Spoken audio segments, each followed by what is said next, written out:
Hello, my name is Brianna, and I am an author, educator, creative arts therapist, and Reiki practitioner. And I am making this video for the individuals in my private Facebook group, which is almost 500 members strong now, where we talk about attachment issues and things like that. Specifically, mindfulness-based approaches to creative arts therapies and how that can be used to help us heal from attachment wounds. And I wanted to make this video today because I've been seeing a few questions come up a lot lately in our news feed and also in the responses from the incoming members for our group. So questions like, how do I heal? How do I stop being a rescuer? How do I stop finding fault with my partners? How do I stop needing to put space between me and my partner? How do I feel secure on my own? How do I learn to love myself?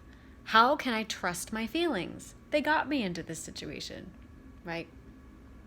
Now, these questions arise from feeling as if your emotions, your body, and your visceral experiences are somehow a separate mystery to you. They're confusing, scary, and we either become a slave to them or we become over-controlling and cut off, sometimes without even realizing that that's what we're doing. And this is really evidence of what's called an internal split. So somewhere along the line, you were taught that the outsides don't match up with the insides. And so we stop trusting ourselves and our intuition, and we rely on the outside to fill us up and to validate us in various forms.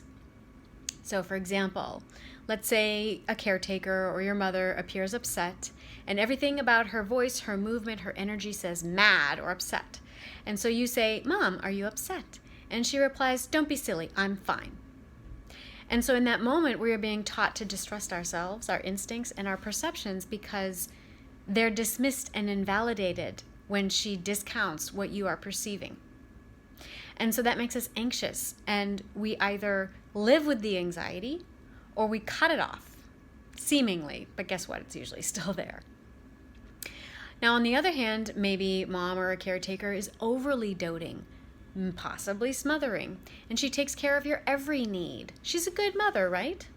But this actually undercuts your ability to do anything for yourself. And so you don't trust yourself to do anything right. So she's made herself indispensable out of a fear of abandonment, her own fear of abandonment, because alone, she doesn't feel like she's enough by herself or alone with herself.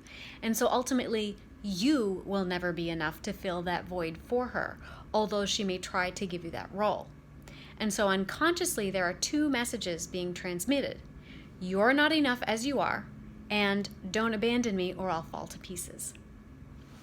And so as you grow up, you start to think the same thing. You witness that that's how to be in a relationship, and so you either adopt it, repeating that pattern, or you reject it altogether and only view relationships as a form of entrapment. And so rather than fear being abandoned, we prove to ourselves that we can do it alone and we don't need anyone else. That way, you never approach the possibility of what's called interdependency so that it doesn't stimulate a fear of dependency. And those things are different, okay? Interdependency is the ability to rely on one another, but still experience yourselves and each other as separate but equally whole individuals that you can operate well together and apart. Now, for those of us who struggle with avoidance, we strive to be what we perceive to be as independent, but it often winds up becoming a form of anti-dependence, and it creates an exaggerated and very isolating story about life and our place in it, which we then project into the world and continue to perpetuate. Now, this is not bad, and neither is that the needy reaching out of the anxious, because both coping mechanisms carry their strengths, right? They allowed you to survive whatever you needed to. But when it starts to interfere with the development of a healthy form of interdependence in adulthood, we have to recognize the need for a revising of those coping mechanisms. Now, because we need to feel secure and because we have cut ourselves off from our inner knowing, right? Because we've been told it was inaccurate or it was wrong or it was invalidated, we start to question our own ability to make decisions for ourselves. We don't trust ourselves anymore. That's a basic distrust, and it starts to extend to all relationships and all facets of life. So the first step is to stop looking for quick fixes. There is no cure for hard times in relationships, even insecure ones. There are only better ways of coping. And because it's life, like it or not, shit happens. So there's not a quick fix or a cure-all for this. The second step is to slow down and realize you are going to have to feel some super shitty stuff before it gets better, and maybe even for a while. So hunker down. The third step is to work on trusting yourself again, and that means, in my opinion, getting in touch with your creativity and your spirituality, because that's the loudest voice of your inner knowing. And so I have multiple courses on my online school, creativeartstherapysonline.com, on how to do this.